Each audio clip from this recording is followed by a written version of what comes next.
ಆತ್ಮೀಯ ದೇವಶನರೇ, ನಸರೇತಿನ ಯೇಸು ಕ್ರಿಸ್ತನ ಮಧುರವಾದಂಥ ನಾಮದಲ್ಲಿ ನಿಮ್ಮೆಲ್ಲರಿಗೂ ಸದಾ ಹೃದಯಪೂರ್ವಕವಾಗಿ ನನ್ನ ಶುಭಾಭಿವಂದನೆಗಳನ್ನು ನಾನು ಸಲ್ಲಿಸ್ತಾ ಇದ್ದೇನೆ. ದೇವರ ಪವಿತ್ರ ನಾಮಕ್ಕೆ ಮಹಿಮುಂಟಾಗಲಿ.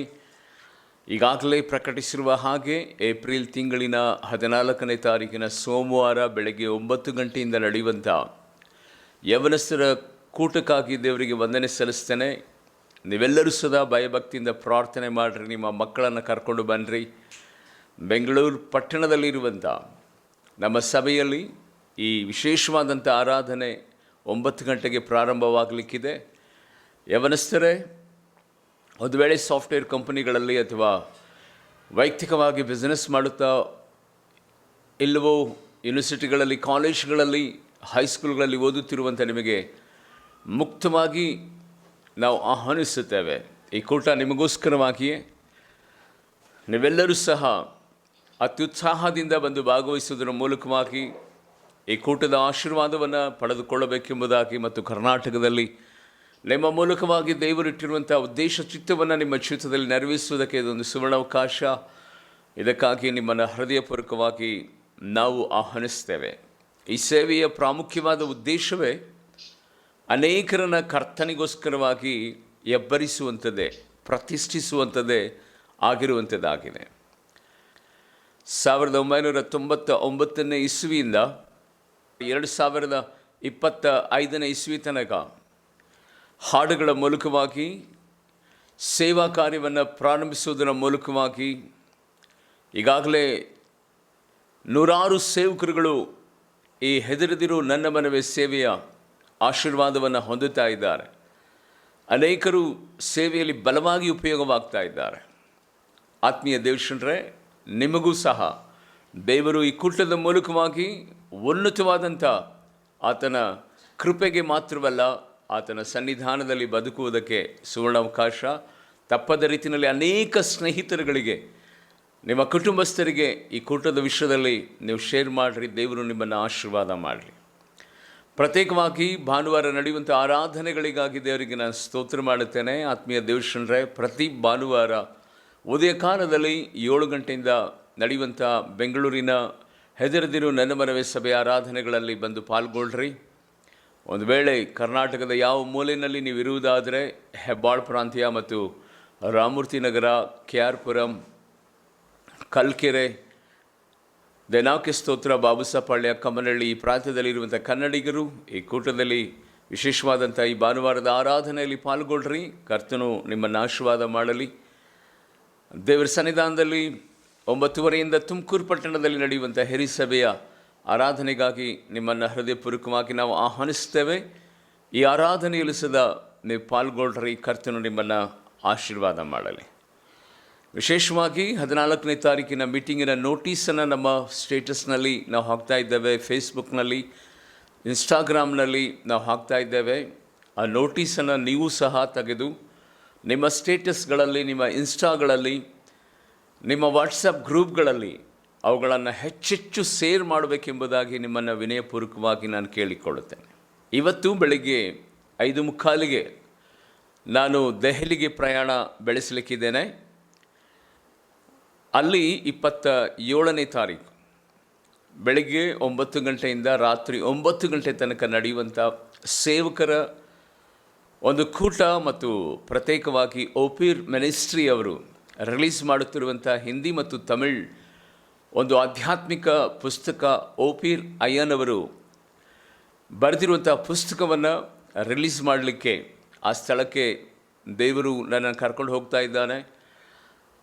ಭಾರತ ದೇಶದ ಅನೇಕ ರಾಜ್ಯಗಳಿಂದ ಸೇವಕರು ಆ ಸ್ಥಳದಲ್ಲಿ ಕೂಡಿ ದೇವರ ನಾಮವನ್ನು ನಾವು ಆರಾಧನೆ ಮಾಡಲಿಕ್ಕಿದ್ದೇವೆ.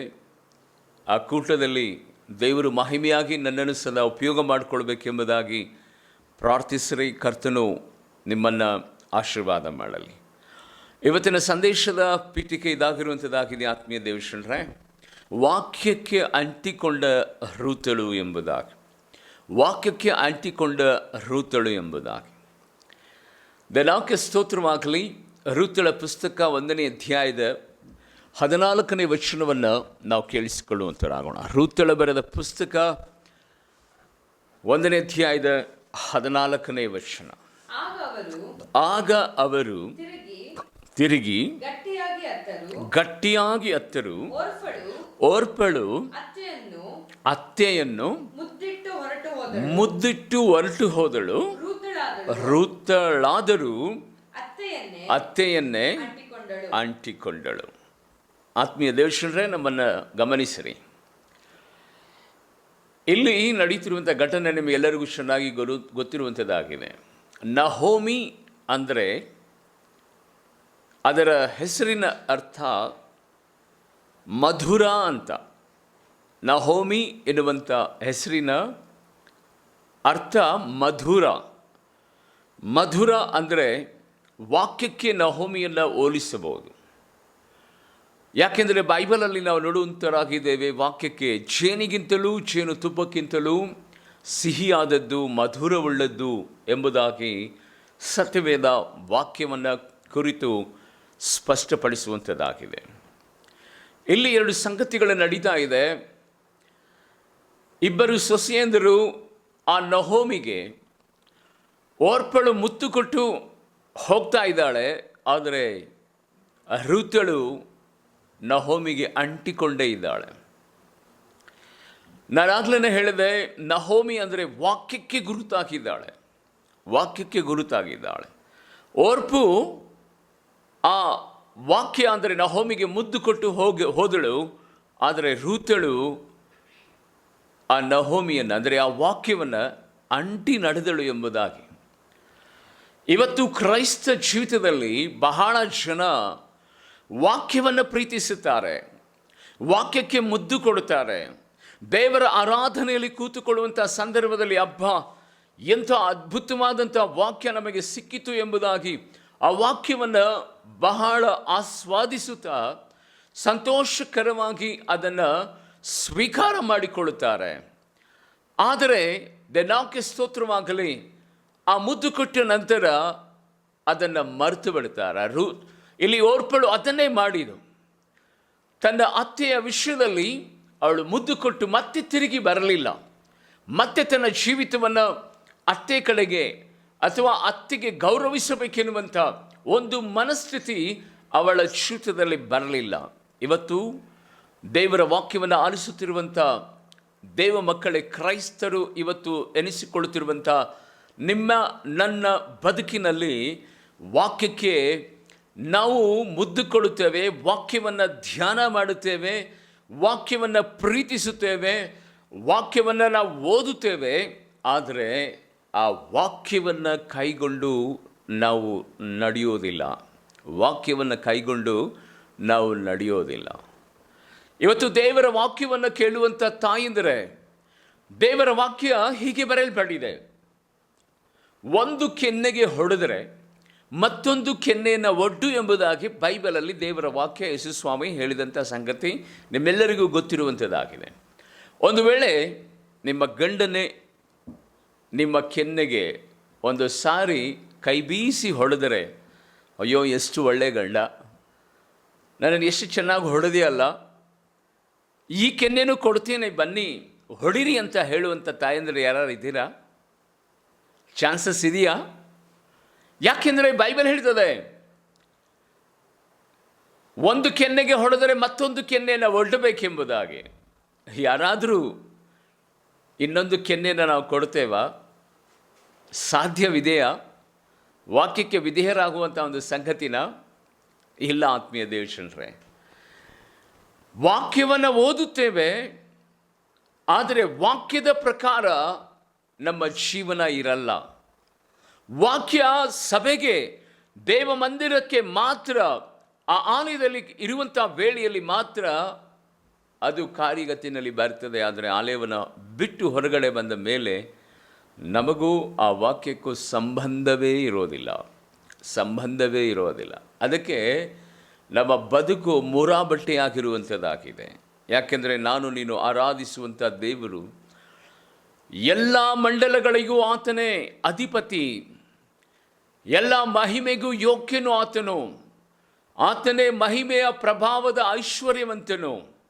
ಇವತ್ತು ಕ್ರೈಸ್ತ ದೇವ ಮಕ್ಕಳಿಗೆ ನಾನು ಕೇಳುತ್ತಿರುವಂಥ ಪ್ರಶ್ನೆ ಏನೆಂದರೆ, ಇವತ್ತು ಅನೇಕ ಜನರು ಚರ್ಚಿಗೆ ಹೋಗುತ್ತೇವೆ, ಪ್ರಾರ್ಥನೆ ಮಾಡುತ್ತೇವೆ, ಬೈಬಲನ್ನು ಓದುತ್ತೇವೆ, ದೇವರ ವಾಕ್ಯವನ್ನು ಧ್ಯಾನಿಸುತ್ತೇವೆ. ಆದರೆ ನಮ್ಮ ನಡವಳಿಕೆ ಅಥವಾ ನಮ್ಮ ಜೀವನ ಅಥವಾ ನಮ್ಮ ಆತ್ಮಿಕತೆ ಬದುಕು ಆ ವಾಕ್ಯದ ಬೆಳಕಿನಲ್ಲಿದೆಯಾ ಅಥವಾ ಲೋಕದ ರೀತಿಯಲ್ಲಿ ಇದೆಯಾ? ಲೋಕದಲ್ಲಿ ಒಂದು ಕಾಲು ಅಥವಾ ದೇವರ ಸಾನ್ನಿಧ್ಯಾನದಲ್ಲಿ ಇನ್ನೊಂದು ಕಾಲನ್ನು ಇಟ್ಟು ನಾವು ಬದುಕುತ್ತಾ ಇದ್ದೇವಾ? ನನ್ನನ್ನು ಗಮನಿಸಿರಿ. ಒಂದು ಸಾರಿ ನಾನು ಕೊಪ್ಪಳ ಜಿಲ್ಲೆಗೆ ಸೇವೆಗೋಸ್ಕರವಾಗಿ ಹೋದಂಥ ಸಂದರ್ಭದಲ್ಲಿ ಅಲ್ಲಿ ತುಂಬ ಕ್ಯಾಂಪುಗಳಿದೆ, ತೆಲುಗಿನವರ ಕ್ಯಾಂಪುಗಳಿದೆ. ಆ ಮಾರ್ಗದ ಮಧ್ಯದಲ್ಲಿ ನಾವು ಹೋಗ್ತಿರುವಂಥ ವೇಳೆಯಲ್ಲಿ ಒಂದು 4-5 ಜನ ಸಹೋದರಿಯರು ಅಲ್ಲಿ ನಡ್ಕೊಂಡು ಕೆಲಸ ಮುಗಿದುಕೊಂಡು ಹೊಲದಲ್ಲಿ ಕೆಲಸ ಮಾಡ್ಕೊಂಡು ಬರ್ತಿರುವಂಥ ಸಂದರ್ಭದಲ್ಲಿ ನಮ್ಮನ್ನು ಎದುರುಗೊಂಡ್ರು. ಅಯ್ಯ ನಾವು ಬಂದ್ಬಿಟ್ಟು ಇಲ್ಲೇ ಪಕ್ಕದಲ್ಲಿ ಒಂದು ಕ್ಯಾಂಪ್ ಇದೆಯಯ್ಯ, ಆ ಕ್ಯಾಂಪಿನ ಹೆಸರೇನು ಗೊತ್ತಾ? ಸಿಯೋನ್ ಕ್ಯಾಂಪು ಎಂಬುದಾಗಿ, ಚಿಯೋನ್ ಕ್ಯಾಂಪು ಎಂಬುದಾಗಿ. ನಮ್ಮ ಊರಿನಲ್ಲಿ ಇರುವಂಥವರೆಲ್ಲರೂ ಸದಾ ಯೇಸು ಸ್ವಾಮಿಯನ್ನು ನಾವು ನಂಬಿದ್ದೇವಯ್ಯ. ಓ, ಬಹಳ ಸಂತೋಷ, ನನಗೆ ತುಂಬ ಖುಷಿ ಆಯಿತು. ಯಾಕೆಂದರೆ ಈ ಕೊಪ್ಪಳ, ಈ ಕರ್ನಾಟಕದಲ್ಲಿ ಚಿಯೋನ್ಪುರ ಎಂಬುದಾಗಿ, ಚಿಯೋನ್ ಕ್ಯಾಂಪ್ ಎಂಬುದಾಗಿ ಹೆಸರಿದೆ ಅಂದರೆ ಯಾರಿಗೆ ತಾನೇ ಖುಷಿ ಆಗಲ್ಲ? ಮತ್ತಾವ್ಯಾವ ಕ್ಯಾಂಪ್ಗಳಿದಾವಮ್ಮ ಅಂದರೆ ಅವ್ರು ಹೇಳ್ತಾ ಇದ್ರು, ಬ್ಯಾಪ್ಟಿಸಮ್ ಕ್ಯಾಂಪು, ಶಿಲುವೆಪುರ ಕ್ಯಾಂಪು. ಈ ಹೆಸರುಗಳನ್ನು ಕೇಳುವಾಗ ಭಾಳ ಆಶ್ಚರ್ಯ ಆಯಿತು. ಓಕೆ, ದೇವರು ನಿಮ್ಮನ್ನು ಆಶೀರ್ವಾದ ಮಾಡಲಿ, ಸಂಜೆ ಕೂಟಕ್ಕೆ ನೀವು ಬನ್ನಿರಿ ಎಂಬುದಾಗಿ ಹೋಗುವಂಥ ಸಂದರ್ಭದಲ್ಲಿ ಅಯ್ಯ ನಿಂತ್ಕೊಳ್ಳಿ, ಸ್ವಲ್ಪ ನಿಮ್ಮ ಹತ್ರ ಮಾತಾಡಬೇಕು. ನಮ್ಮ ಊರಿನಲ್ಲಿರುವಂಥ ಎಲ್ಲರೂ ಸದಾ ನಮ್ಮ ಮಕ್ಕಳಾದಿಯಾಗಿಕೊಂಡು ದೇವರನ್ನು ನಂಬಿದ್ದೇವೆ. ನಮ್ಮ ಸಭೆ ತುಂಬ ದೊಡ್ಡ ಸಭೆ ಆಗಿದೆ. ಆದರೆ ನಮ್ಮ ಮನೆಯಲ್ಲಿ ಇರುವಂಥ ನಮ್ಮ ಯಜಮಾನರಿದ್ದಾರಲ್ಲ, ಹಗಲತ್ತಲೆಲ್ಲ ಯೇಸು ಸ್ವಾಮಿಯ ತಮ್ಮಂದಿರ ರೀತಿಯಲ್ಲಿ ವರ್ತನೆ ಮಾಡ್ತಾರೆ. ಆದರೆ ಸಂಚೆ ಆಗುತ್ತಲೇ, ಕತ್ತಲೆ ಆಗುತ್ತಲೇ ಲೂಸಿಫರನ ಸಹೋದರರ ಥರ ಮಾಡ್ತಾರಯ್ಯ. ಹಗಲೊತ್ತಿನಲ್ಲಿ ಚೆನ್ನಾಗಿ ದುಡಿತಾರೆ, ಆದರೆ ರಾತ್ರಿ ಆದ ತಕ್ಷಣವೇ ಚೆನ್ನಾಗಿ ಕುಡ್ಕೊಂಡು ಬರ್ತಾರೆ ಮನೆಯಲ್ಲಿ. ರಾತ್ರಿಯ ವೇಳೆಯಲ್ಲಿ ಭೂಮಿಯನ್ನು ಆ ಕಡೆಯಿಂದ ಈ ಕಡೆ, ಈ ಕಡೆಯಿಂದ ಆ ಕಡೆ ಅಳತೆ ಮಾಡಿಕೊಂಡು ಬರ್ತಾ ಇರ್ತಾರೆ. ಅಷ್ಟು ಕಠೋರವಾದಂಥ ಪರಿಸ್ಥಿತಿ ನಮ್ಮ ಕುಟುಂಬಗಳಲ್ಲಿ ಇದೆಯಯ್ಯ, ನಮಗೋಸ್ಕರವಾಗಿ ಪ್ರಾರ್ಥನೆ ಮಾಡಿರಿ ಅಂತ ಹೇಳುತ್ತಾ ಇನ್ನೊಬ್ಬ ತಾಯಿ ಹೇಳಿದ್ಲು. ಏನಂದರೆ, ಕುಡಿದು ರಾತ್ರಿ ಬರುವಂಥ ಸಂದರ್ಭದಲ್ಲಿ ನಾವೇನಾದರೂ ಅವ್ರ ಎದುರಿನಲ್ಲಿ ಮಾತನಾಡಿಕೊಂಡ್ರೆ, ನೋಡು ನಿನ್ನಿಂದಲೇ ನಾನು ಕುಡಿದಿದ್ದು. ದೇವರ ವಾಕ್ಯ ಏನು ಹೇಳ್ತದೆ ಗೊತ್ತಾ? ಒಂದು ವೇಳೆ ನಿನ್ನ ಗಂಡನು ದೇವರನ್ನು ಅರಿಯದೆ ಭಕ್ತಿಹೀನತೆಯಲ್ಲಿರುವುದಾದರೆ ನಿನ್ನ ನಡತೆಯಿಂದಲೇ ಅವನು ಸರಿದಾರಿಗೆ ಬಂದಾನೆ ಎಂಬುದಾಗಿ ಅವರೇ ದೇವರ ವಾಕ್ಯವನ್ನು ಹೇಳ್ತಾರಯ್ಯ. ಹೇಳಿ ನಮಗೆ ಬೈತಾರೆ, ನೀನು ಸರಿದಿದ್ದರೆ ನಾನು ಕುಡಿತಾ ಇರಲಿಲ್ಲ ಎಂಬುದಾಗಿ ನಮಗೆ ತಿರುಗಿ ಬೈತಾರೆ. ನೇನು ಊಟ ಮಾಡಿ ಮಲ್ಕೊಂಡಿರ್ತಾರೆ ಎಂಬುದಾಗಿ ಹೇಳಿ ಊಟ ಗೀಟ ಕೊಟ್ಟು ಮಲಗಿಸಿದರೆ ಕರೆಕ್ಟಾಗಿ 12 ಗಂಟೆಗೆ ಹೇಳ್ತಾರೆ, ಎದ್ದೋ ಪ್ರಾರ್ಥನೆ ಮಾಡು, ನನಗೋಸ್ಕರ ಪ್ರಾರ್ಥನೆ ಮಾಡು, ನನಗೋಸ್ಕರ ನೀನು ಪ್ರಾರ್ಥನೆ ಮಾಡು. ಏನಯ್ಯ ನಿನಗೋಸ್ಕರವಾಗಿ ಪ್ರಾರ್ಥನೆ ಮಾಡಲಿ? ಅಯ್ಯೋ ನಾನು ಮಾಡಿದ ತಪ್ಪಾಯಿತು, ನಾನು ಕುಡಿಬಾರ್ದಂತ ನೀನು ಪ್ರಾರ್ಥನೆ ಮಾಡು ಅಂತ ಹೇಳಿ ಆ ನಿಶ್ಚಯ ಕಡಿಮೆ ಆದಾಗ ಎಬ್ಬರಿಸಿ 12 ಗಂಟೆಗೆ ನನಗೆ ಪ್ರಾರ್ಥನೆಗೆ ಹಚ್ಚುತ್ತಾರೆಯ. ಪ್ರಾರ್ಥನೆ ಮಾಡುವಂಥ ಸಂದರ್ಭದಲ್ಲಿ ಕಣ್ಣೀರಿನಿಂದ ಎದೆ ಬಡ್ಕೊಂಡು, ಅಪ್ಪ ನನ್ನ ಗಂಡನನ್ನು ಮುಟ್ಟಪ್ಪ, ಅವನಿಗೇನು ಗೊತ್ತಾಗಲ್ಲಪ್ಪ ಎಂಬುದಾಗಿ ಕಣ್ಣೀರಿಂದ ನಾನು ಅಳ್ತಾ ಇದ್ದರೆ ನನ್ನ ಗಂಡ ಏನು ಹೇಳ್ತಾನೆ ಗೊತ್ತೇನಯ್ಯ? ಅಲ್ಲೇ ಬಲೆ ಆ್ಯಕ್ಟಿಂಗ್ ಮಾಡ್ತಿದ್ಯಾ ಕಣೆ ನೀನು, ಯಾವ ಸೀರಿಯಲಲ್ಲೂ ಸದಾ ಆ ರೀತಿಯಲ್ಲಿ ಆ್ಯಕ್ಟಿಂಗ್ ಮಾಡಲ್ಲ, ಅಷ್ಟು ಚಂದ ಆ್ಯಕ್ಟಿಂಗ್ ಮಾಡ್ತೀಯ ಅಂತ ಹೇಳಿ ತಿರುಗಿ ನನಗೆ ಬೈದು ಮಲ್ಕೊಳ್ತಾರೆ. ಇನ್ನೇನು 4:30-5 ಗಂಟೆಗೆ ಎದ್ದು ಮೊಣಕಾಲು ಓರಿ ಬಾ ಪ್ರಾರ್ಥನೆ ಮಾಡು ಎಂಬುದಾಗಿ ಮತ್ತೆ ಎಬ್ಬರಿಸಿ ದೇವರ ಸನ್ನಿಧಾನದಲ್ಲಿ ಅವರೇ ಈ ವಚನ ಹೇಳ್ತಾರೆ, ಹಳೆಯ ಕಾರ್ಯಗಳನ್ನು ಮರೆತು ಬಿಡ್ರಿ, ಹಳೆಯ ಸಂಗತಿಗಳನ್ನು ಮರೆತು ಬಿಡ್ರಿ, ಈಗೋ ಹೊಸ ಕಾರ್ಯಗಳನ್ನು ಮಾಡುತ್ತೇನೆ. ಯಾವನಾದರೂ ಕ್ರಿಸ್ತನಲ್ಲಿ ಇರುವುದಾದರೆ ಅವನು ನೂತನ ಸೃಷ್ಟಿಯಾದನೆ ಎಂಬುದಾಗಿ ದೇವಾ ನೀನು ಹೇಳಿದೆಯಲ್ಲ ಅಂತ ಹೇಳಿ ಮೊಣಕಾಲೂರಿ ಎಲ್ಲ ವಚನಗಳು, ಎಲ್ಲ ವಾಕ್ಯಗಳು ನಮಗೇ ಗೊತ್ತು ಎನ್ನುವ ರೀತಿಯಲ್ಲಿ ಪ್ರಾರ್ಥನೆ ಮಾಡಿ ಆ ದಿನವನ್ನು ಪ್ರಾರಂಭ ಮಾಡ್ತಾರೆಯಾ. ನಮ್ಮ ಊರಿನವ್ರಿಗೋಸ್ಕರವಾಗಿ ಪ್ರಾರ್ಥನೆ ಮಾಡಿರಿ ಎಂಬುದಾಗಿ ಆ ಸಹೋದರಿಯರು ಹೇಳಿದರು. ಆತ್ಮೀಯ ದೇವಶನರೇ, ಇವತ್ತು ಎಲ್ಲರಿಗೂ ವಾಕ್ಯ ಗೊತ್ತು, ಎಲ್ಲರಿಗೂ ಬೈಬಲ್ ಗೊತ್ತು, ಎಲ್ಲರಿಗೂ ಪ್ರಾರ್ಥನೆ ಮಾಡುವುದು ಗೊತ್ತು. ಆದರೆ ದೇವಕ್ಕೆ ಸ್ತೋತ್ರವಾಗಲಿ, ಓರ್ಪಳ ರೀತಿಯಲ್ಲಿ ಆ ವಾಕ್ಯದ ಜೊತೆಗೆ ಅಂಟಿಕೊಳ್ಳದೆ, ಆ ವಾಕ್ಯವನ್ನು ಬಿಟ್ಟು ಲೋಕದ ಕಡೆಗೆ ತಿರುಗಿದ ರೀತಿಯಲ್ಲಿ ಇವತ್ತು ಅನೇಕ ಕ್ರೈಸ್ತ ಮಕ್ಕಳು ತಿರುಗಿ ಹೋಗ್ತಾ ಇದ್ದಾರೆ. ಆದರೆ ರೂತಳ ಜೀವಿತವನ್ನು ಗಮನಿಸುವಂಥ ಸಂದರ್ಭದಲ್ಲಿ ನಹೋಮಿಗೆ ಅವಳು ಹೇಳುವಂಥ ಸಂಗತಿ, ಅತ್ತೆ, ನಿನ್ನ ದೇವರೇ ನನ್ನ ದೇವರು, ನೀನು ಎಲ್ಲಿರುತ್ತೀಯೋ ನಾನು ಅಲ್ಲೇ ಇರುತ್ತೇನೆ ಎಂಬುದಾಗಿ ಹೇಳಿ ಅತ್ತೆಯನ್ನೇ ಅಂಟಿಕೊಂಡಳು. ಅಂದರೆ ನಹೋಮಿ ಅಂದರೆ ದೇವರ ವಾಕ್ಯ, ಆ ವಾಕ್ಯಕ್ಕೆ ಅಂಟಿಕೊಂಡಳು. ಅವಳ ಬದುಕನ್ನು ಗಮನಿಸುವಂಥ ಸಂದರ್ಭದಲ್ಲಿ ಅವಳಿಗೆ ಯಾರೂ ಆಧಾರವಿಲ್ಲ, ಯಾರ ಆಶ್ರಯವೂ ಇಲ್ಲ. ಗಂಡನನ್ನು ಕಳೆದುಕೊಂಡು ಮುದಿ ಪ್ರಾಯದಲ್ಲಿರುವಂಥ ತನ್ನ ಅತ್ತೆಯ ಜೊತೆಯಲ್ಲಿ ಹೋದರೆ ನಾನು ಅವಳಿಗೆ ಮತ್ತೆ ದುಡಿದು ಹಾಕಬೇಕಾಗ್ತದೆ, ಅವಳು ನನಗೆ ಭಾರವಾಗ್ತಾಳೆ ಎಂಬುದಾಗಿ ಅವಳು ಯೋಚನೆ ಮಾಡದೆ, ದೇವಕ್ಕೆ ಸ್ತೋತ್ರವಾಗಲಿ, ಅವಳ ದೇವರನ್ನು ಅವಳು ಅಂಟಿಕೊಂಡಳು. ಅವಳು ಎಲ್ಲಿ ಹೋದಳೋ ಆ ಸ್ಥಳಕ್ಕೆ ಹೋದಳು. ಹೋದಂಥ ದೇವಕ್ಕೆ ಸ್ತೋತ್ರ, ರೂತಳನ್ನು ಗಮನಿಸುವಂಥ ಸಂದರ್ಭದಲ್ಲಿ ತನ್ನ ದಾಹವನ್ನು, ಹೊಟ್ಟೆಗೆ ಬೇಕಾದಂಥ ಆಹಾರವನ್ನು ನೀಗಿಸುವುದಕ್ಕಾಗಿ ಬಹುಜನ ಹೊಲಕ್ಕೆ ಹೋಗಿ ಹಕ್ಕಲನ್ನು ಆಯ್ದಳಂತೆ. ಆ ತೆನೆಗಳನ್ನು ಕೊಯ್ತಿರುವಂಥ ಆ ಜನರ ಹಿಂಭಾಗದಲ್ಲಿ ಹೋಗಿ ಅಲ್ಲಿ ಇಲ್ಲಿ ಬಿದ್ದಂಥ ತೆನೆಗಳನ್ನು ಅವಳು ಆರಿಸಿಕೊಂಡು ಹೋದಳಂತೆ. ಆತ್ಮೀಯ ದೇವಶನರೇ, ಇವತ್ತು ಭಕ್ತಿಯಿಂದ ದೇವರ ವಾಕ್ಯವನ್ನು ಅಂಟಿಕೊಂಡು, ದೇವರು ನನಗೆ ವಾಗ್ದಾನ ಮಾಡಿದ್ದಾನೆ, ದೇವರು ನನ್ನನ್ನು ಬಲಪಡಿಸ್ತಾನೆ ಎಂಬುದಾಗಿ ಅಂದುಕೊಳ್ಳುವಂಥ, ವಾಕ್ಯಕ್ಕೆ ಗೌರವ ಕೊಡುವಂಥ ಅನೇಕರ ಜೀವಿತವನ್ನು ಗಮನಿಸುವಂಥ ಸಂದರ್ಭದಲ್ಲಿ ಅವರಿಗೆ ಅನೇಕ ವಿಧವಾದ ನಿಂದೆಗಳು, ಅವಮಾನಗಳು, ಕಷ್ಟ ನಷ್ಟಗಳು, ಅನೇಕ ವಿಧವಾದಂಥ ತಡೆಗಳು ಬರುವುದುಂಟು. ರೂತಳ ಜೀವಿತವನ್ನು ನೋಡುವಂಥ ಸಂದರ್ಭದಲ್ಲಿ ಹಕ್ಕಲನ್ನು ಹಾಯುವುದು ಯಾವಾಗ ಎಂಬುದಾಗಿ ನೆನೆಸುವಾಗ ಮುಂದೆ ಅವರು ತೆನೆಗಳನ್ನು ಕೊಯ್ಕೊಂಡು ಹೋಗ್ತಾ ಇರ್ತಾರೆ. ಆದರೆ ಇವಳ ಪರಿಸ್ಥಿತಿ ಏನು ಗೊತ್ತಾ? ಕೊನೇ ಸ್ಥಾನದಲ್ಲಿ ಆ ಹೊಲದಲ್ಲಿ ಬಿದ್ದಿರುವಂಥ ತೆನೆಗಳನ್ನು ಅವಳು ಆರಿಸಿಕೊಂಡು ಹೋಗ್ತಾ ಇದ್ದಾಳೆ. ಇವಳು ಯಾವುದೇ ತಪ್ಪಿಲ್ಲ, ಇವಳು ದೇವರೊಟ್ಟಿಗೆ ಬದುಕಬೇಕೆಂಬುದಾಗಿ ಬಂದಂಥವಳು ಇವತ್ತು ಇಷ್ಟು ಕಡುಬಡತನವನ್ನು ಅನುಭವಿಸ್ತಾ ಇದ್ದಾಳೆ. ಆದರೆ ದೇವಕ್ಕೆ ಸ್ತೋತ್ರವಾಗಲಿ, ಯಾವಾಗ ಬೋಚನ ದೃಷ್ಟಿ ರೂತಳ ಮೇಲೆ ಬಿತ್ತೋ, ಅಲ್ಲಿ ಕೆಲಸ ಮಾಡುತ್ತಿರುವಂಥ ಮುಂದೆ ಇರುವಂಥ ಆಳುಗಳನ್ನು ಬೋಚನು ಕೂಗಿ ಹೇಳ್ತಾನೆ, ಏನು ಗೊತ್ತಾ? ಎಬೌಟ್ ಟರ್ನ್ ಎಂಬುದಾಗಿ. ಇನ್ನೊಂದು ಸಾರಿ ಹೇಳ್ತಾನೆ ಕೇಳ್ರಿ, ಎಬೌಟ್ ಟರ್ನ್ ಎಂಬುದಾಗಿ ಹೇಳ್ತಾನೆ, ಹಿಂದೆ ತಿರುಗಿ ನೋಡ್ರಿ ಎಂಬುದಾಗಿ ಆಳುಗಳಿಗೆ ಹೇಳುವಂಥ ಸಂದರ್ಭದಲ್ಲಿ ಅವರು ತಿರುಗಿ ನೋಡ್ತಾರೆ. ತಿರುಗಿ ನೋಡುವಂಥ ವೇಳೆಯಲ್ಲಿ ಈಗ ಯಾರು ಮುಂದಿದ್ದಾರೆ ಗೊತ್ತಾ? ರೂತಳು ಹಿಂದೆ ಇಲ್ಲ, ಅವರ ಮುಂಭಾಗದಲ್ಲಿ ತುತ್ತ ತುದಿಯಲ್ಲಿ ಹೊಲದ ಕೊನೆ ಭಾಗದಲ್ಲಿ ಹಕ್ಕಲಾಯ್ತಿದ್ದ ಅವಳು. ಯಾವ ಕೂಲಿ ಆಳುಗಳು ಯಾವಾಗ ಬೋಜನ ಶಬ್ದ ಯು ಟರ್ನ್ ಯಾವಾಗ ಆ ಕೂಲಿ ಆಳುಗಳು ಹೊಡೆದರು, ಈಗ ಮೊದಲನೇ ಸ್ಥಾನದಲ್ಲಿ ಇಲ್ಲಿ ರೂತಳು ಇರುವುದನ್ನು ನಾವು ನೋಡ್ತಾ ಇದ್ದೇವೆ. ಹೌದು ಪ್ರೀತಿಯುಳ್ಳ ದೇವಶನರೇ, ಹಕ್ಕಲಾಯುವುದಕ್ಕೆ ಹೋದಂಥ ರೂತಳು ಆ ಹೊಲಕ್ಕೆ ಯಜಮಾನಿಯಾಗಿ ಮಾರ್ಪಡ್ತಾಳೆ. ಇದೇ ದೇವರ ವಾಕ್ಯದ ಒಂದು ವಿಶೇಷವಾದ ತಾಕತ್ತಾಗಿರುವಂಥದ್ದಾಗಿದೆ. ಭೂಮಿಯಲ್ಲಿ ವಾಸಿಸುವಂಥ ಮಕ್ಕಳಿಗೆ ದೇವರು ಕೊಟ್ಟಿರುವಂಥ ವಾಗ್ದಾನ ಏನು ಗೊತ್ತಾ? ಭೂಮಿ ಆಕಾಶಗಳು ಅಳೆದು ಹೋಗುತ್ತದೆ, ಆದರೆ ನನ್ನ ಮಾತುಗಳಲ್ಲಿ ಒಂದು ಸೊನ್ನೆ ಆಗಲಿ, ಒಂದು ಗಡಸಾಗಲಿ ಅದು ಅಳಿಯೋದೇ ಇಲ್ಲ ಎಂಬುದಾಗಿ, ಅಳಿಯೋದೇ ಇಲ್ಲ ಎಂಬುದಾಗಿ. ದೇವಕ್ಕೆ ಸ್ತೋತ್ರವಾಗಲಿ.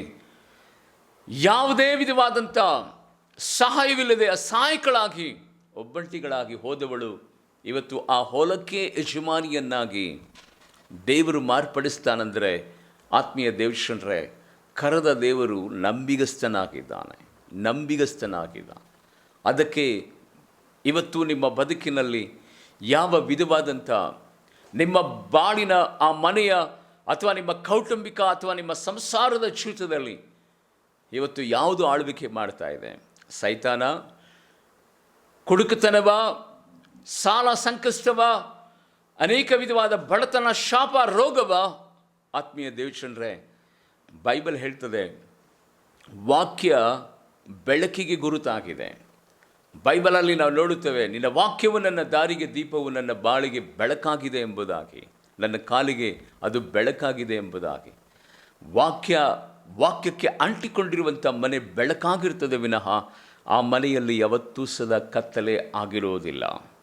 ಎರಡನೇ ಒಂದು ಸಂಗತಿ, ಯಾವಾಗ ಪರಲೋಕದ ದೇವರ ಸನ್ನಿಧಾನದಲ್ಲಿ ನಾವು ಆ ವಾಕ್ಯವನ್ನು ಅಂಟಿಕೊಂಡು ನಡೀತೇವೋ, ದೇಶದ ಮೇಲನ್ನು ನೀನಿರುವಂಥ ಸ್ಥಳಗಳಲ್ಲಿಯೇ, ನೀನಿರುವಂಥ ಊರಿನಲ್ಲಿಯೇ, ನೀನಿರುವಂಥ ಪ್ರಾಂತ್ಯದಲ್ಲಿ ಕಡೆಯದಾಗಿ ನಿನ್ನನ್ನು ಜನರು ನೋಡಿರ್ಬೋದು. ಆದರೆ ನಿನ್ನನ್ನೇ ಆ ಊರಿಗೆ ಶಿರಸ್ಸನ್ನಾಗಿ, ನಿನ್ನನ್ನೇ ಆ ಊರಿಗೆ, ನಿನ್ನ ಮಕ್ಕಳಿಗೆ ಆ ಊರಿಗೆ ಶಿರಸ್ಸನ್ನಾಗಿ ದೇವರು ಮಾರ್ಪಡಿಸ್ತಾನೆ ಅನ್ನೋದಕ್ಕೆ ರೂತಳ ಒಂದು ಕಾರ್ಯವೇ ನಮ್ಮ ಕಣ್ಣೆದುರಿನಲ್ಲಿ ಇರುವಂಥದ್ದಾಗಿದೆ.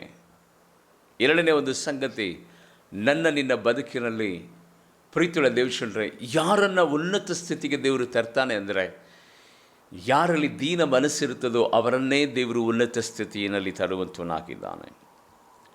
ಬೈಬಲ್ ಹೇಳ್ತದೆ, ಕ್ರಿಸ್ತನಲ್ಲಿ ಇರುವಂಥ ಮನಸ್ಸು ನಿಮಗೂ ಸದಾ ಇರಲಿ ಎಂಬುದಾಗಿ. ಕ್ರಿಸ್ತನಲ್ಲಿದ್ದಂಥ ಮನಸ್ಸು ನಿಮ್ಮಲ್ಲಿ ಇರಲಿ ಎಂಬುದಾಗಿ. ಕ್ರಿಸ್ತನಲ್ಲಿದ್ದಂಥ ಮನಸ್ಸೇನು ಗೊತ್ತಾ? ದೀನತೆಯ ಮನಸ್ಸು. ಸ್ವತಃ ತಾನೇ ದೇವರಾಗಿದ್ದರೂ ದೇವ ಸ್ವರೂಪನೆಂಬುದಾಗಿ ತನ್ನನ್ನು ತಾನು ಎಣಿಸಿಕೊಳ್ಳದೆ ದಾಸನ ರೂಪವನ್ನು ಧರಿಸಿ ಈ ಧರೆಗೆ ಇಳಿದು ಶಿಲುಬೆಯನ್ನು ಏರುವುದಕ್ಕೂ ಸದಾ ನನಗಾಗಿ, ನಿನಗಾಗಿ, ನಿನ್ನ ರಕ್ಷಣೆಗಾಗಿ ಆತನು ತನ್ನನ್ನು ತಾನು ಬರಿದು ಮಾಡಿಕೊಂಡು ದೀನತೆಯನ್ನು ಆತನು ಧರಿಸಿದ್ರಿಂದಲೇ ಭೂಲೋಕ ಪರಲೋಕ ಸರ್ವಲೋಕದಲ್ಲಿ ಆತನಿಗೆ ಇವತ್ತು ಉನ್ನತವಾದ ಸ್ಥಾನ. ಪ್ರತಿಯೊಂದು ನಾಲಿಗೆ, ಪ್ರತಿಯೊಂದು ಮೊಣಕಾಲು ಬಾಗಿ ಹೇಳಬೇಕು ಆತನೇ ರಕ್ಷಕನೆಂಬುದಾಗಿ. ಅಂಥ ಒಂದು ಉನ್ನತವಾದಂಥ ಸ್ಥಾನವನ್ನು ಯೇಸು ಸ್ವಾಮಿಗೆ ಇವತ್ತು ಪರಲೋಕದ ತಂದೆಯಾದ ದೇವರು ಕೊಡುವುದರ ಮೂಲಕವಾಗಿ ಉನ್ನತ ಸ್ಥಿತಿನಲ್ಲಿ ಆತನ ನಾಮವನ್ನು ಇವತ್ತು ಸದಾ ಪ್ರಪಂಚ ಘನಪಡಿಸ್ತಾ ಇದೆ. ಇವತ್ತಿನ ದಿನಮಾನಗಳಲ್ಲಿ ದೇವರ ಮಕ್ಕಳೇ, ಅನೇಕ ಜನರಿಗೆ ಬಿದ್ದು ಹೋಗೋದಕ್ಕೆ ಕಾರಣ ಏನು ಗೊತ್ತಾ? ನನಗೆ ವಾಕ್ಯ ಗೊತ್ತಿದೆ, ನನಗೆ ಆರಾಧನೆ ಮಾಡೋದು ಗೊತ್ತು, ನನಗೆ ಉಪವಾಸ ಪ್ರಾರ್ಥನೆ ಗೊತ್ತು, ಅಹಂಕಾರದ ಪರಮಾವಧಿ.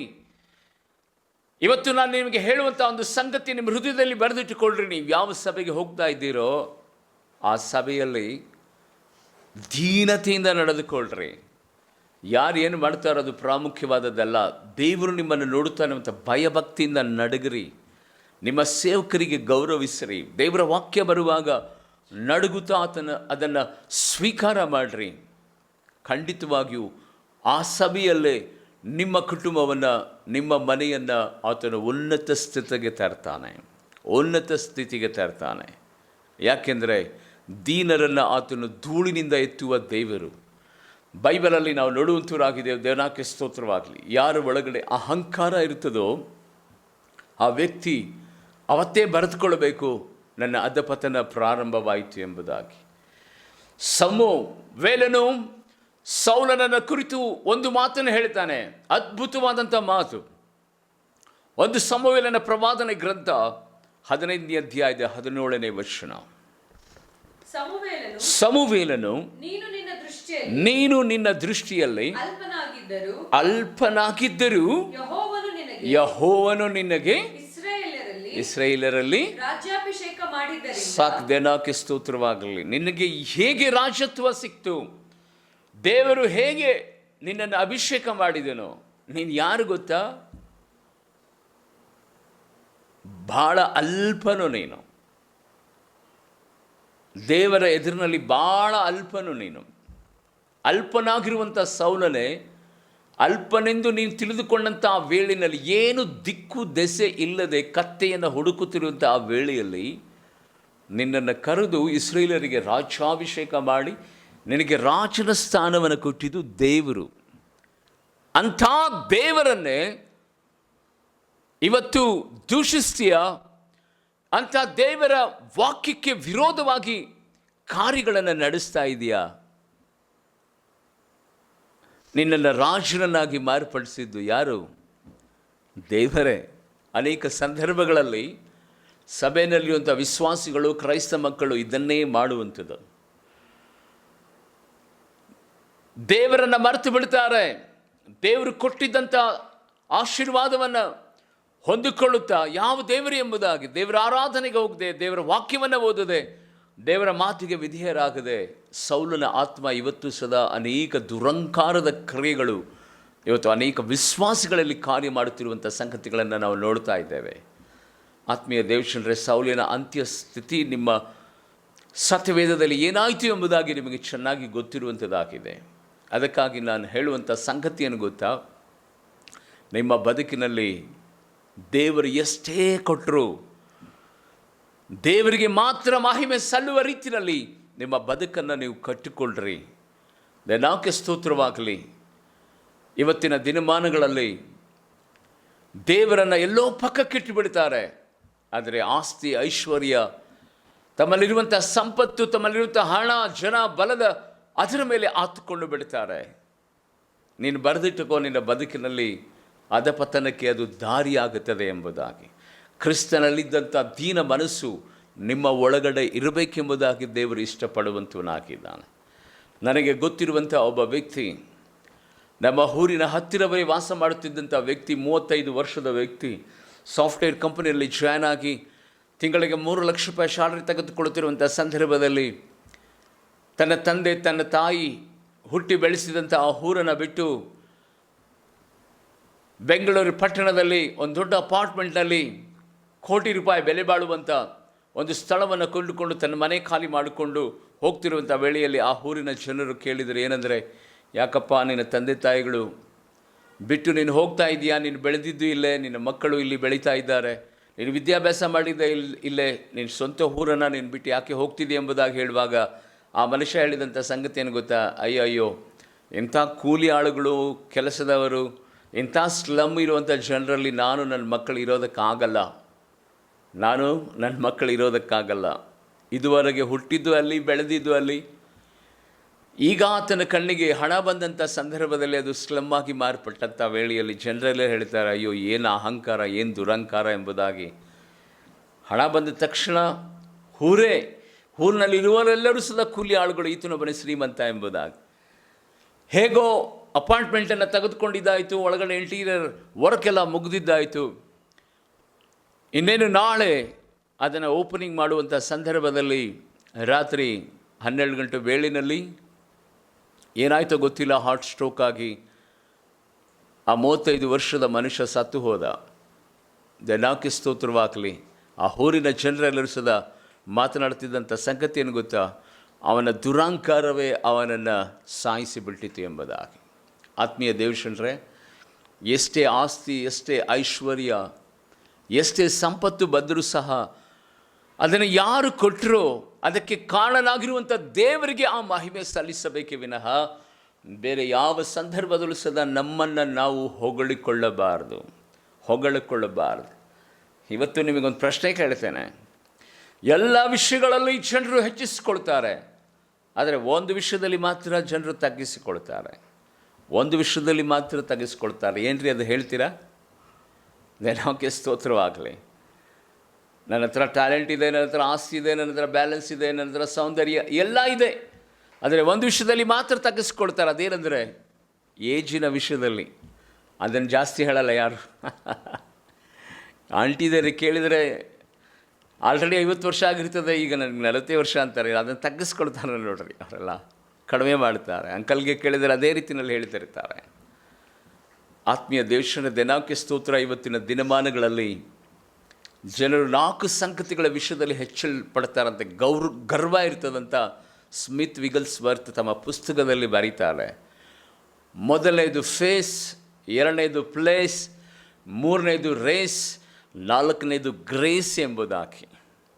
ಮೊದಲನೇದು ಫೇಸ್, ಎರಡನೇದು ಪ್ಲೇಸ್, ಮೂರನೇದು ರೇಸ್, ನಾಲ್ಕನೇದು ಗ್ರೇಸ್. ಈ 4 ಸಂಗತಿಗಳಲ್ಲಿ ತುಂಬ ಗರ್ವ ಇರ್ತಾರೆ. ಯಾರಾದರೂ ಸುಂದರವಾಗಿದ್ದಾರೆ ಅಂದರೆ ನನಗಿಂತ ಸೌಂದರ್ಯವತಿ ಅಥವಾ ನನಗಿಂತ ಸುಂದರಾಂಗ ಯಾರೂ ಇಲ್ಲ ಎಂಬುದಾಗಿ ಹೇಳ್ತಾರೆ. ಒಂದು ವೇಳೆ ಹಾವಿನಷ್ಟು ಉದ್ದದ ಜಡೆ ಇರುವುದಾದರೆ ಆ ಸಹೋದರಿ ಜಡೆನ ಹಿಂದೆ ಇಟ್ಕೊಳ್ತಾಳ, ಮುಂದೆ ಇಟ್ಕೊಳ್ತಾಳೆ? ಮುಂದೆನೇ ಇಟ್ಕೊಂಡಿರ್ತಾಳೆ, ಮುಂದೆನೇ ಇಟ್ಕೊಂಡು ತೋರಿಸ್ತಾ ಇರ್ತಾಳೆ, ನನ್ನ ಜಡೆ ನೋಡಿ ಎಷ್ಟು ಉದ್ದ ಇದೆ ಅಂತ. ಸೌಂದರ್ಯದ ಒಂದು ಪ್ರತಿಷ್ಠೆ, ಅಹಂಕಾರ. ಒಂದು ವೇಳೆ ಅತ್ತೆ ಮಾವ ವಯಸ್ಸಾಗಿರುವುದಾದರೆ ತನ್ನ ಗಂಡ ತನ್ನ ಹೆಂಡತಿಗೆ ತಿಂಗಳ ಶಾಲ್ರಿ ತೆಗೆದುಕೊಂಡು ಬಂದರೆ ಆ 30 ದಿನಗಳು ನಡೆದಾಡುವಂಥ ನಡಿಗೆನೇ ಬೇರೆ. ತನ್ನ ಗಂಡ ಶಾಲ್ರಿ ಕೊಟ್ಟ ನಂತರ ಆ ತಾಯಿ ನಡೆದಾಡುವ ನಾಜುಕೆ ಬೇರೆ. ನಾನಂದರೆ ಏನು ತಿಳ್ಕೊಂಡಿದ್ದೀಯ ಅತ್ತೆ ಅಂತ ಹೇಳಿ ಅತ್ತೆ ಮುಂದೆ ಅಷ್ಟೊಂದು ಸುಲಲಿತವಾಗಿ ನಡೀತಾ ತನ್ನನ್ನು ತಾನು ಹೊಗಳಿಕೊಳ್ತಾಳೆ. ಕೆಲವೊಂದು ಸಂದರ್ಭಗಳಲ್ಲಿ ದೇವರಿಗೆ ಸ್ತೋತ್ರವಾಗಲಿ, ಪ್ಲೇಸ್ ವಿಷಯದಲ್ಲಿ ನಮ್ಮ ಊರು ಎಂಥದ್ದು ಗೊತ್ತಾ, ನಮ್ಮ ಸ್ಥಳ ಎಂಥದ್ದು ಗೊತ್ತಾ, ಆ ಸ್ಥಳದ ಮಹಿಮೆ ಏನು ಗೊತ್ತಾ, ನಾವು ಎಂಥ ಊರಿನಲ್ಲಿ ಹುಟ್ಟಿದ್ದೇವೆ ಗೊತ್ತಾ, ನಮ್ಮ ಸ್ಥಳದಲ್ಲಿ ಯಾರ್ಯಾರು ದೊಡ್ಡ ಗಣ್ಯ ವ್ಯಕ್ತಿಗಳು ಹುಟ್ಟಿದ್ದಾರೆ ಗೊತ್ತಾ ಎಂಬುದಾಗಿ ಅವ್ರು ಹುಟ್ಟಿದ ಆ ಸ್ಥಳದ ವಿಷಯದಲ್ಲಿ ಮಾತನಾಡಿಕೊಳ್ತಾರೆ. ಕೆಲವರು ಹುಟ್ಟಿದಂಥವ್ರು ಗುಡಿಸಲಲ್ಲಿ ಹುಟ್ಟಿರ್ತಾರೆ, ಕೆಲವರು ಹಾಸ್ಪಿಟ್ಲಲ್ಲಿ ಹುಟ್ಟಿರ್ತಾರೆ. ಆದರೆ ಅವ್ರು ಮಾತನಾಡಿಕೊಳ್ಳುವಂಥ ಸಂಗತಿ ಏನು ಗೊತ್ತಾ, ಅಯ್ಯೋ ಅಷ್ಟು ದೊಡ್ಡ ಕಾಸ್ಟ್ಲಿ ಹಾಸ್ಪಿಟ್ಲಲ್ಲಿ ನಾವು ಹುಟ್ಟಿದ್ದೀವಿ ಎಂಬುದಾಗಿ ಪ್ಲೇಸ್ ವಿಷಯದಲ್ಲಿ ಅಹಂಕಾರ ಪಟ್ಟುಕೊಳ್ಳುವವರು ಆಗಿರ್ತಾರೆ. ಆತ್ಮೀಯ ದೇವಶನರೇ, ಇವತ್ತು ನಾನು ನೀನು ಹಾಗೆ ಇರಬಾರ್ದು. ಕರ್ತನ ಪ್ರಸನ್ನತೆ ನಮ್ಮ ಮಧ್ಯದಲ್ಲಿ ಬಲವಾಗಿ ಚಲಿಸುತ್ತಿರುವಂಥ ಈ ವೇಳೆಯಲ್ಲಿ ಯಾವ ಋತಳು ಆ ವಾಕ್ಯಕ್ಕೆ ಅಂಟಿಕೊಂಡು ನಡೆದು ಯೇಸುವಿನ ವಂಶಕ್ಕೆ ಅಚ್ಚಿಯಾಗಿ ಮಾರ್ಪಟ್ಲು, ಅವಳ ಸಂತತಿಯಲ್ಲಿ ದಾವಿದ ಕುಮಾರನು ನಜರೇತಿನ ಯೇಸಯ್ಯ ಜನಿಸಿ ವಿಶ್ವಕ್ಕೆ ಇವತ್ತು ಒಂದು ದೊಡ್ಡದಾದಂಥ ಒಂದು ನಂಬಿಕೆಯುಳ್ಳಂಥ ಒಂದು ಕ್ರಿಯೆ ಎಂಬುದಾಗಿ ನೋಡುವಾಗ ಒಬ್ಬ ವಿಧವೆಯ ಹೊಟ್ಟೆನಲ್ಲಿ ದೇವರಿಗೆ ಸ್ತೋತ್ರವಾಗಲಿ ಅವಳ ಸಂತತಿಯಲ್ಲಿ ಲೋಕರಕ್ಷಕನು ಜನಿಸ್ತಾನಂದರೆ ಎಷ್ಟರ ಮಟ್ಟಿಗೆ ದೇವರನ್ನು ಅವಳು ಅಂಟಿಕೊಂಡು ನಡೆದಿರಬಹುದು.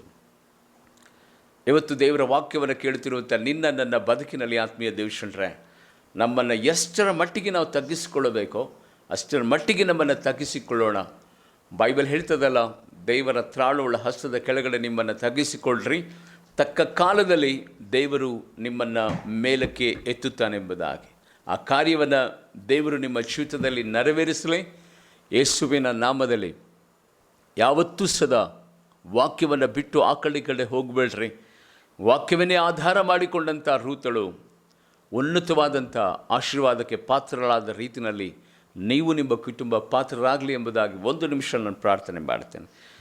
ಪರಿಶುದ್ಧನು ಮಹೋನ್ನತನು ಮೃತ್ಯುಂಜಯನು ಅತಿಶಯನು ಸುಜ್ಞಾನ ಶ್ರೇಷ್ಠನಾಗಿರುವ ನನ್ನ ತಂದೆಯಾದ ದೇವ, ನಜರೇತನ ಯೇಸುವಿನ ನಾಮದಲ್ಲಿ ಅಪ್ಪ, ವಾಕ್ಯವನ್ನೇ ಅಂಟಿಕೊಂಡಂಥ ದೇವರ ರೂತಳ ಭವಿಷ್ಯತನ್ನು ಕಟ್ಟಿದಂಥ ನನ್ನ ತಂದೆಯಾದ ದೇವರೇ, ಇವತ್ತು ಸಂದೇಶವನ್ನು ಆಲಿಸುತ್ತಿರುವಂಥ ನನ್ನ ಎಲ್ಲ ಆತ್ಮೀಯ ದೇವ ಜನರ ಜೀವಿತದಲ್ಲಿ ಅವರ ಒಳಗಡೆ ದೇವರ ಕರ್ತನೆ ಸ್ವಾಮಿ ಬರೀ ವಾಕ್ಯಕ್ಕೆ ಮುತ್ತು ಕೊಟ್ಟು ವಾಕ್ಯಗಳು ಬಂದಾಗ ಉತ್ಸಾಹಪಟ್ಟು ವಾಕ್ಯಗಳನ್ನು ಬರೀ ಓದುವುದು ಮಾತ್ರವಲ್ಲ, ಆ ವಾಕ್ಯಗಳನ್ನು ಕೈಗೊಂಡು ನಡೆಯುವಾಗ ಸಿಗುವಂಥ ಉನ್ನತವಾದ ಆಶೀರ್ವಾದಗಳು ಅವರಿಗೆ ಪ್ರಾಪ್ತಿ ಆಗಲಿಕ್ಕಾಗುವ ಹಾಗೆ ಅವರ ಮನೋನೇತ್ರಗಳನ್ನು ಇನ್ನು ಮೇಲೆ ನೀನು ಬೆಳಗಿ ಆ ವಾಕ್ಯದ ಬೆಳಕಿನಲ್ಲಿ ತಮ್ಮ ಜೀವಿತವನ್ನು ಕಟ್ಟಿಕೊಳ್ಳಿಕ್ಕಾಗುವಂಥ ನೀನು ಕೃಪೆ ಮಾಡು.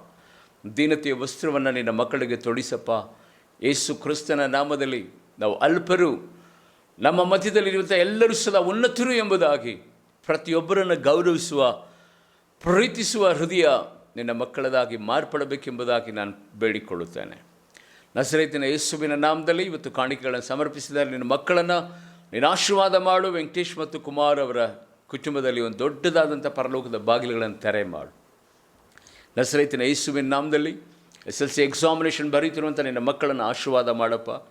ಈಗಾಗಲೇ ದೇವರ ಕರ್ತನೆ 3 ಸಬ್ಜೆಕ್ಟ್ಗಳು ಕಂಪ್ಲೀಟ್ ಆಗುವಂತೆ ನೀನು ದಯ ತೋರಿದಿರ ಆಶಾ. ಇನ್ನು 3 ಸಬ್ಜೆಕ್ಟ್ಗಳು ಬಾಕಿ ಇರುವಂಥ ಸಂದರ್ಭದಲ್ಲಿ ದೇವರೇ ನಿನ್ನ ಮಕ್ಕಳಿಗೆ ಬೇಕಾದ ದೈವಜ್ಞಾನ, ಮೆಮೊರಿ ಪವರ್, ಜ್ಞಾನದ ನಿಧಿಯಾಗಿರುವಂಥ ನಿನ್ನಿಂದಲೇ ಅವರ ಆಶೀರ್ವಾದವನ್ನು ಹೊಂದಿಕೊಳ್ಳುವಂತೆ ನೀನು ದಯ ತೋರು.